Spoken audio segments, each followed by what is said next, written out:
La Mongolie, enfin, nous venons d'atterrir. Ce pays, 3 fois plus grand que la France, est coincé entre la Russie au nord et la Chine au sud. Il est constitué de 21 régions, des émags. Oulan-Bator, sa capitale, est située à 1350 mètres d'altitude. Elle est peuplée de 1,5 million d'habitants, soit la moitié de la population du pays. Ici, le centre-ville, avec le palais du gouvernement, c'est un mélange de modernité et de pauvreté.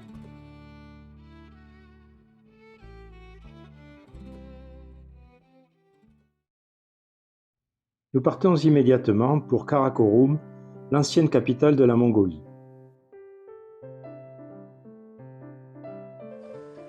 Cette ville se situe dans l'Arkhangaï, une zone de steppe et de montagne. Ici le monastère de Erdenezu, le plus ancien de la Mongolie. Il est classé au patrimoine culturel de l'UNESCO.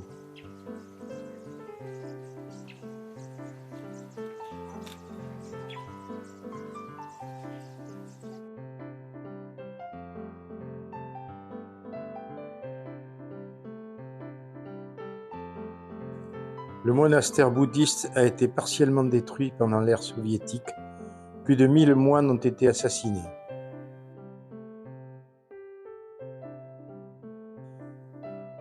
Zaya, notre sympathique guide, est en train de faire sa prière grâce au moulin à prière présent sur le temple.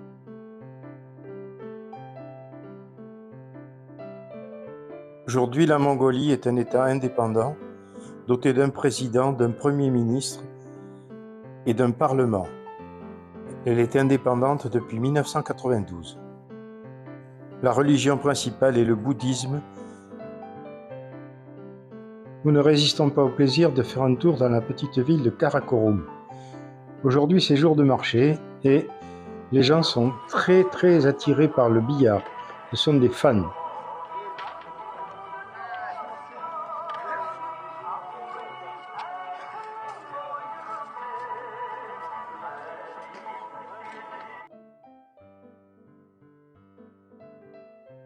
Voici notre camion UAZ qui nous accompagnera tout au long de notre périple.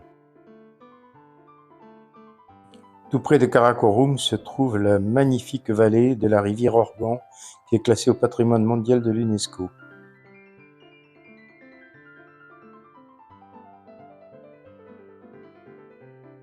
Les chutes de la rivière sont un lieu sacré pour les Mongols.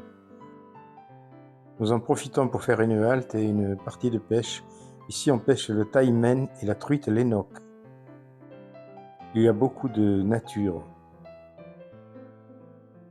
Petit bivouac au bord de la rivière, avec la cuisine au cul du camion.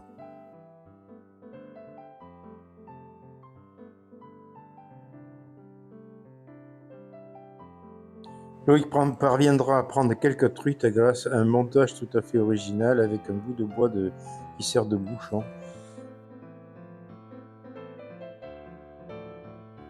Nous rencontrons beaucoup de cadavres d'animaux au bord de la rivière qui sont le résultat du terrible ZUD.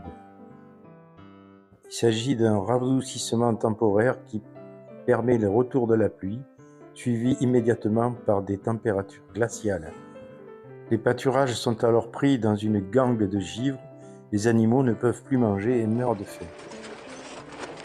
Nous nous dirigeons maintenant vers le Petit Gobi sur des pistes complètement défoncées. Parfois les pentes sont tellement raides que nous préférons monter à pied plutôt que de rester dans le camion. Le désert du Petit Gobi se situe non loin du mont Konyokan, vénéré par les Mongols et sacré.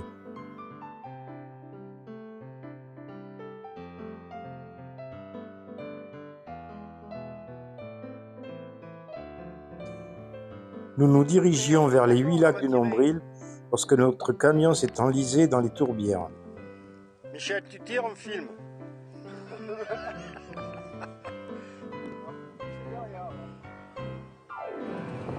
L'arrière s'enfonce là. Nous mettrons 8 heures pour nous sortir de ce mauvais pas.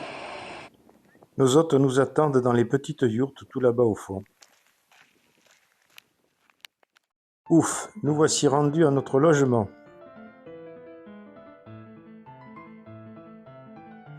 spartiate mais très chaleureux.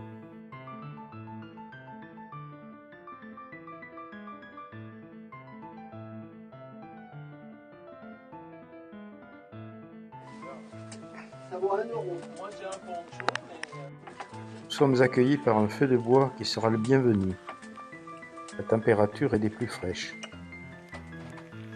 Ce matin, il tombe des cordes. Pourtant, nous avons prévu une balade à cheval jusqu'aux 8 lacs du Nombril.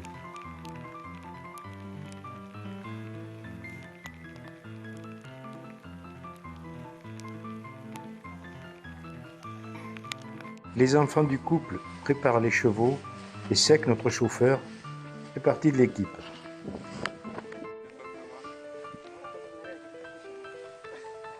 Loïc est déjà prêt et il lui tarde d'aller faire des photos.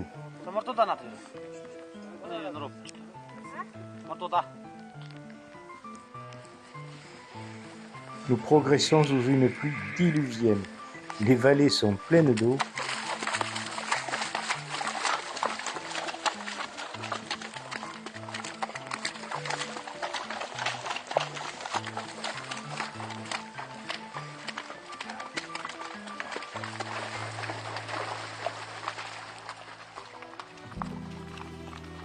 Music licensing reimagined. Et voici un des lacs du Nombril. Malheureusement, il fait un temps épouvantable, on n'a pas beaucoup de visibilité. Au retour, Zaya et Sek nous préparent le plat traditionnel mongol qui va bien nous réchauffer. Il est constitué de strates de légumes, viande et pierres chauffées à blanc, tout ça dans une grande marmite, sans oublier les ravioles mongoles.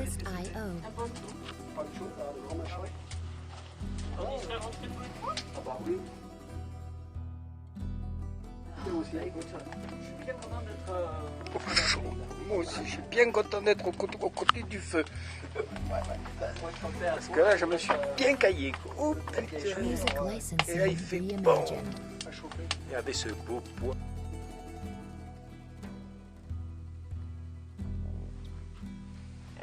C'est le moment de faire téter les petits yaks.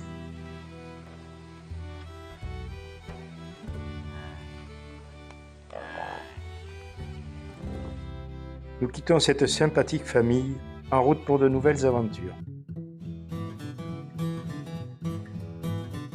Sur notre route, nous faisons des rencontres tout à fait passionnantes. Des cavaliers à la recherche de leurs chevaux sous l'orage.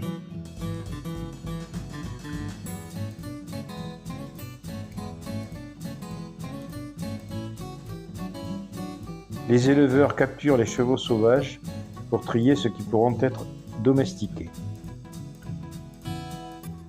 Là, nous assistons à la récolte de la laine cachemire sur les chèvres éponymes.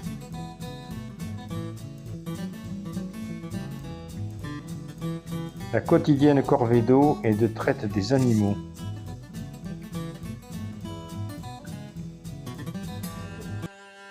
Ici, un chanteur de Houmi, le chant de gorge des Mongols.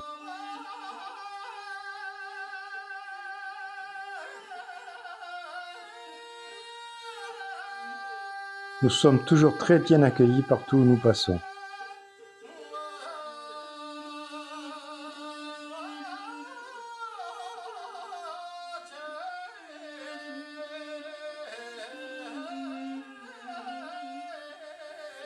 Toujours en bivouac au milieu de nulle part.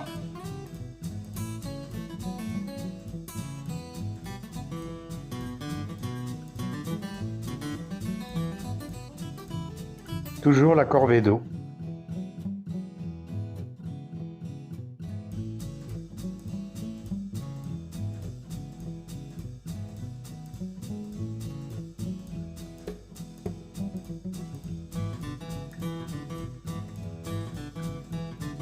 Nous longeons la rivière et la route n'est pas toujours facile. Sec fait le plein d'eau pour la journée.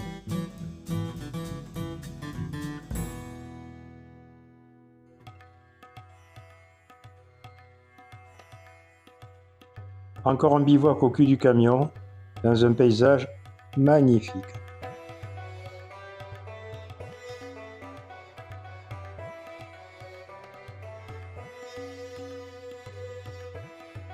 Voici un ovo.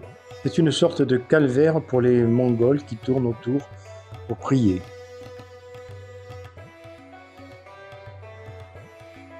Nous traversons un village isolé lorsque tout à coup, le pont arrière du camion casse et Sek doit passer la nuit pour réparer. Nous sommes hébergés pour la nuit chez une habitante très sympathique. On est un peu tassé, mais c'était sympa.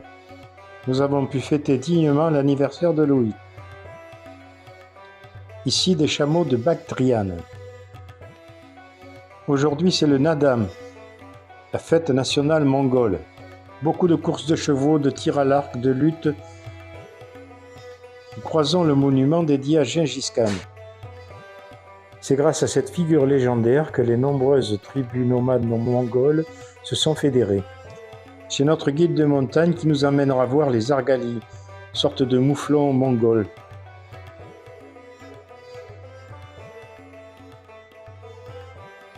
Plus loin, c'est le rocher de la Tortue que nous croisons, Turtle Rock, dans la Suisse mongole. Cette région est située à l'est de Oulan-Bator. Notre voisin est en train de construire une yourte supplémentaire pour sa famille.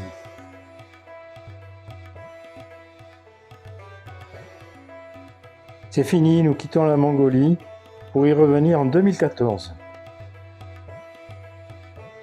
La région nous a tellement plu que nous sommes revenus. Voilà, nous voilà devant un nouveau et nous partons vers de nouvelles aventures.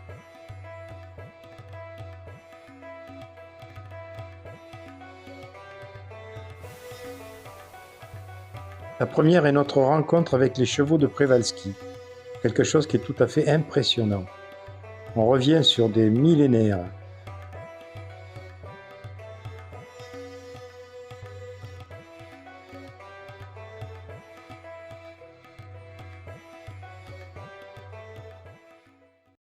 Nous filons vers le nord-ouest en direction de la Sibérie et du Kazakhstan.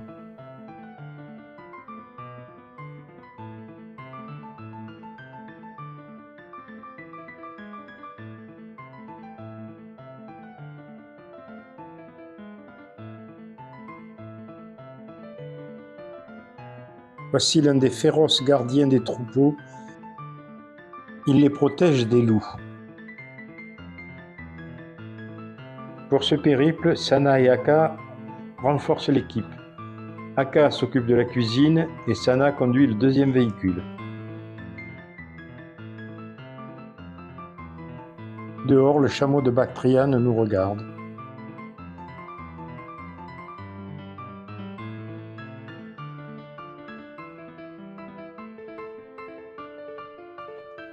Annie visite un temple isolé au milieu de la steppe.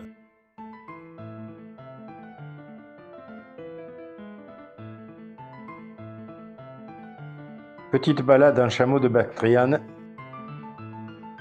Aujourd'hui, il faut attraper les chevaux pour les trier. Ça n'est pas une mince affaire.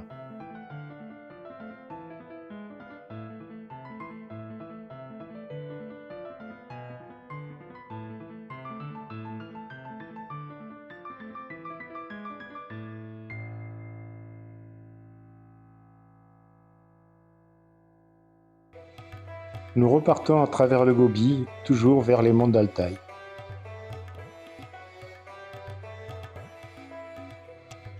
La piste est toujours aussi exigeante pour notre vieux camion. Sana et Sek font la course dans la steppe.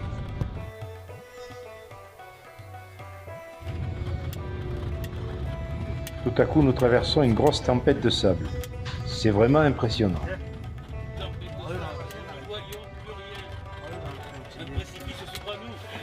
Aka et Sana faisant les clowns dans la yourte. Sana raconte les exploits d'Aka dans la rivière. Oui, celle-là, c'est le plus profond, c'est 20 mètres. De profondeur? Oui, et c'est le long. Nous arrivons dans la région des lacs.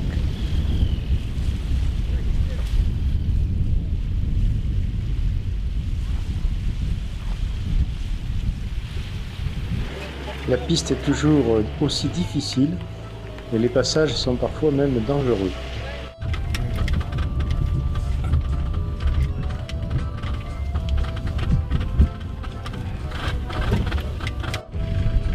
Ici un Mongol en rade au milieu de la rivière depuis la veille. Il est content que nous sortions de ce mauvais pas.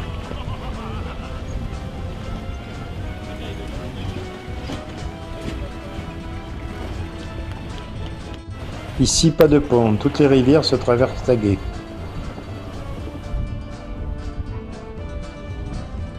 Ici, l'on coupe les crinières des chevaux pour en faire des cordes pour l'instrument du cheval, une sorte de violon.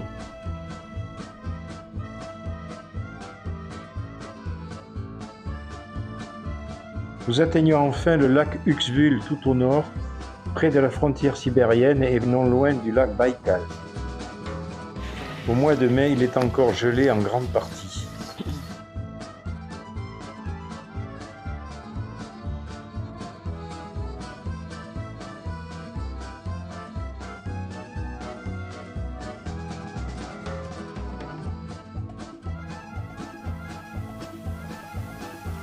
Nous ne sommes plus très loin du territoire des Tsatsan et nous croisons l'un de leurs campements.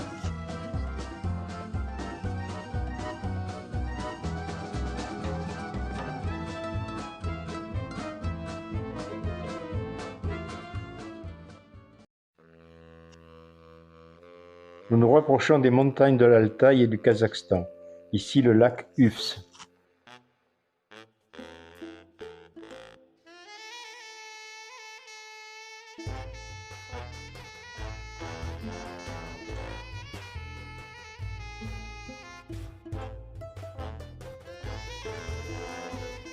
Nos hôtes procèdent à la tonte des moutons.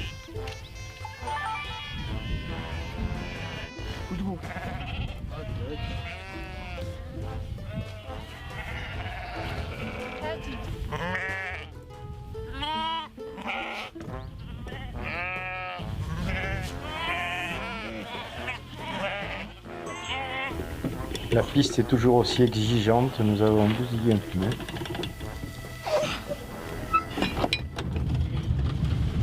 Nous partons pour Tess, le village natal de Zaya. Nous allons passer quelques jours en compagnie de sa famille. J'avais bien commencé.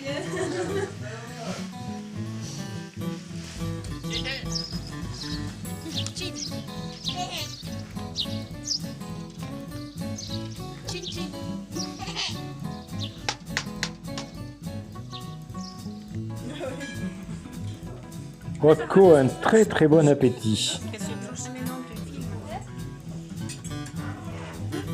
Le frère de Zaya est militaire dans l'armée mongole. Aka encore une fois fait le zouave en lui piquant son uniforme.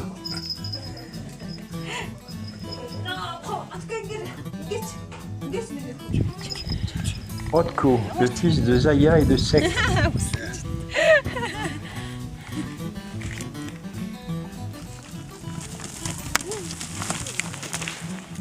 Attendez, moi j'y suis pour rien. Attention, tu Ah, j'arrive. Ah, vous tirez fort. les vachement fort. On attelle la citerne pour aller chercher de l'eau à la rivière.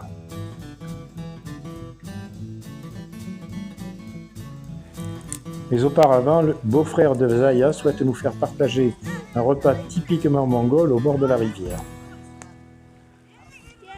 Le concept consiste à mettre tous les ingrédients, la viande, les légumes et un peu d'eau dans un bidon de lait qui est hermétiquement fermé, ensuite est posé sur le feu.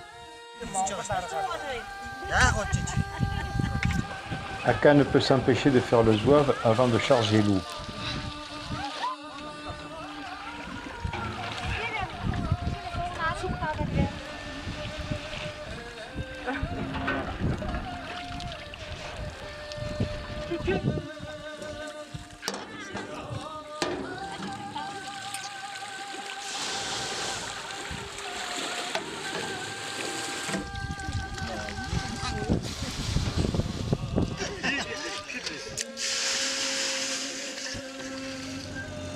Nous quittons cette sympathique famille pour rejoindre l'Altaï où nous attend notre éleveur d'aigles.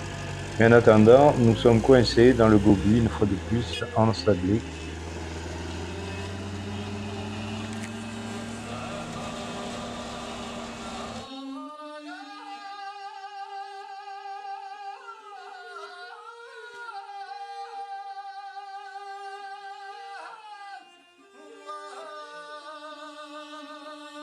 Aka puise de l'eau dans un puits au milieu du désert.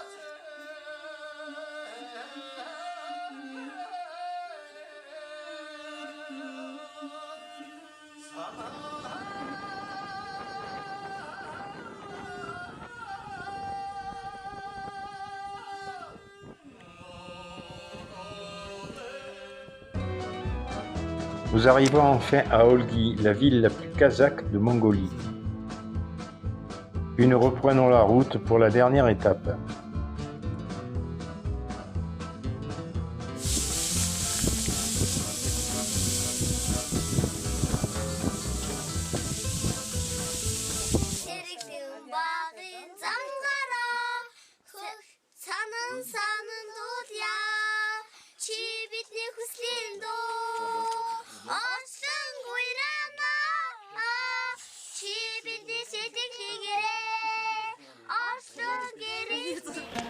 Toilette matinale sommaire dans le torrent.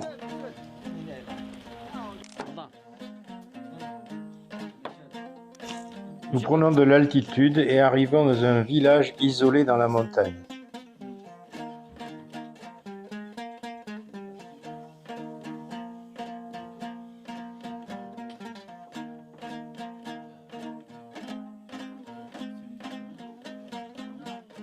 Cette région marécageuse est infestée de moustiques. La solution, faire brûler des bousses de vache.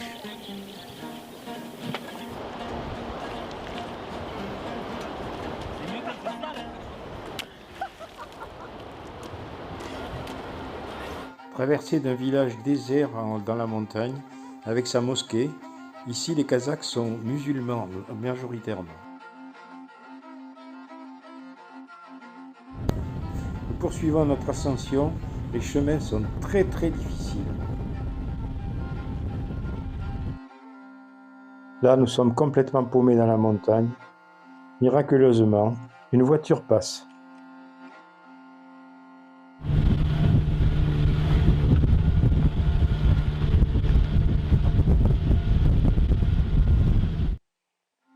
Nous voici au col à environ 3500 mètres d'altitude.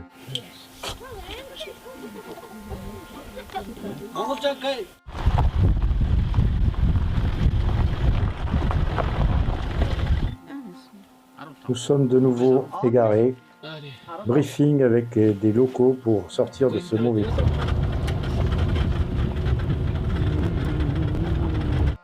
Nous voici au col, la vue est splendide. Finalement, les locaux nous ont accompagnés pour nous amener jusqu'au sommet. Épicerie dans un petit village isolé. Nous voici rendus chez nos hôtes kazakhs, l'éleveur d'aigles. La cérémonie du thé nous attend.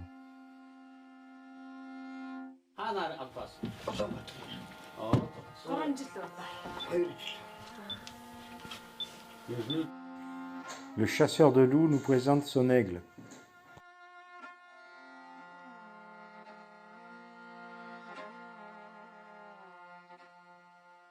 Nous passerons avec lui la soirée en musique.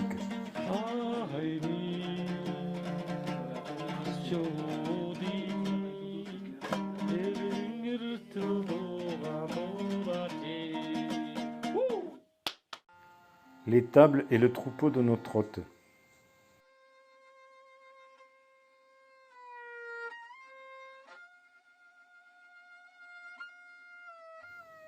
Nous avons une vue magnifique sur la chaîne de l'Altaï depuis leur cabane.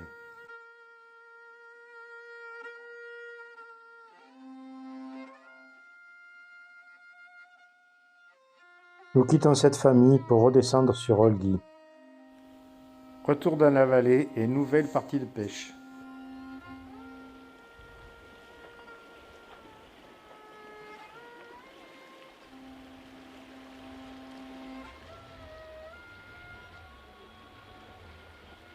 Aka, encore lui, nous initie à une nouvelle technique de pêche ancestrale.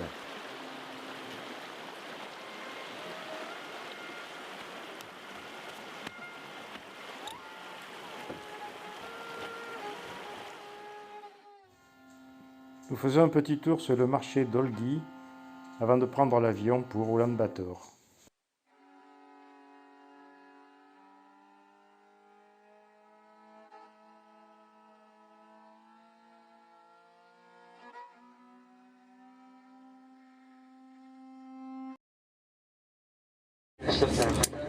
Décollage immédiat.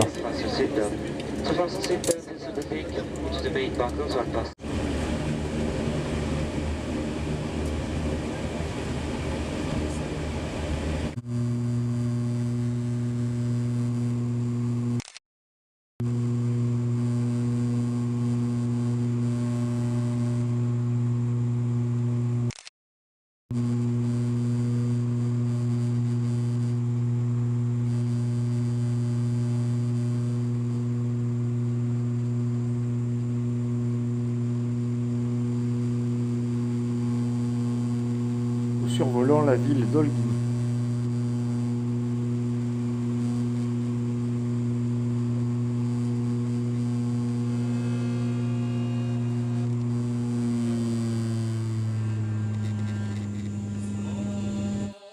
Vue splendide sur les monts d'Altaï.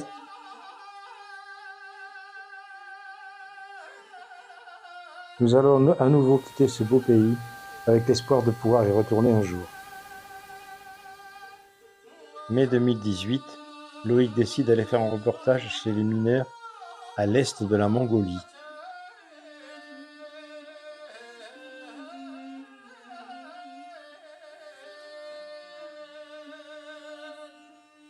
Il s'agit de mines clandestines où de pauvres gens essaient de survivre dans un environnement hostile.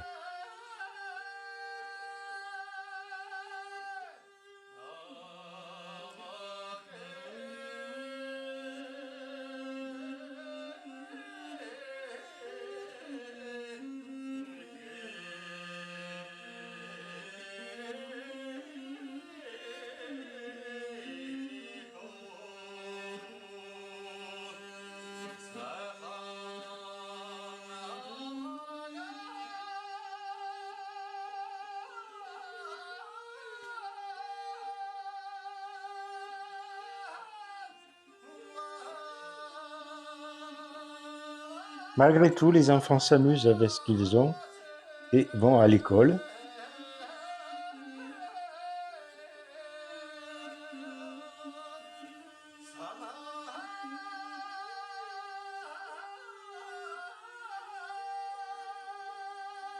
Rapidement, Loïc s'intègre dans cette famille où il vit en immersion.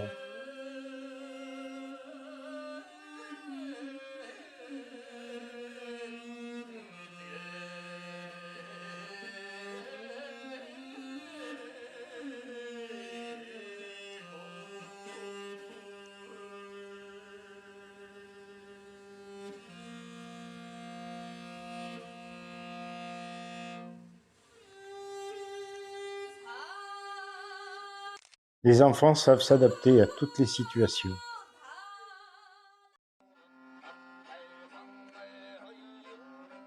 Puis Loïc s'envole à l'autre bout de la Mongolie, dans les monts d'Altaï, pour rencontrer Seilo, l'éleveur d'aigles.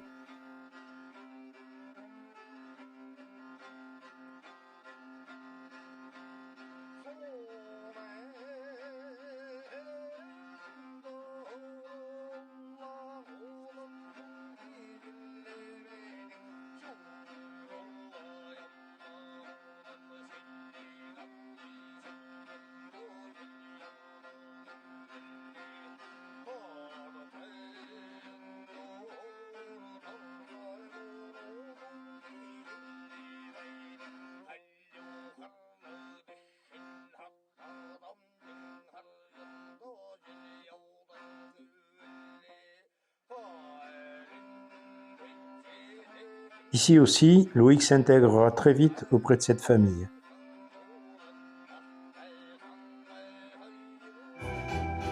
Le karaoké chez Seilo est un divertissement qui est très apprécié par les Mongols.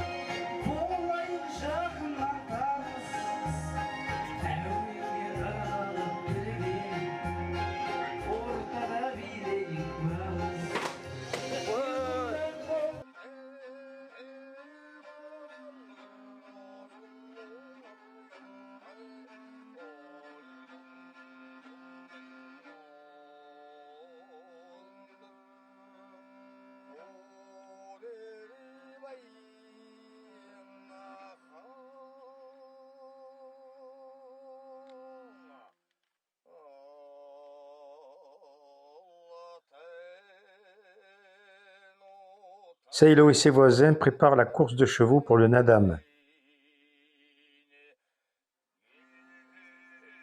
Ici, cette course est une affaire très sérieuse. Les tribus se sont rassemblées pour l'événement.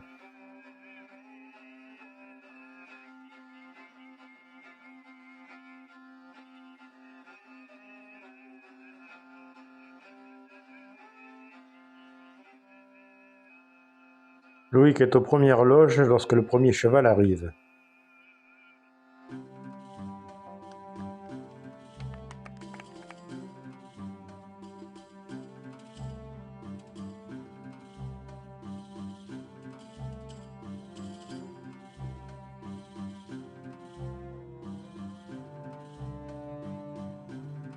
Loïc va quitter la famille de Seilo pour une rencontre insolite avec une chamane.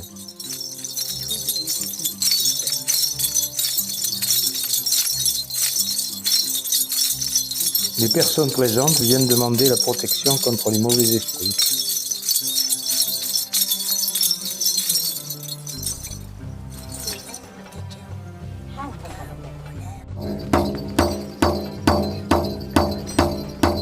Les séances peuvent durer des heures.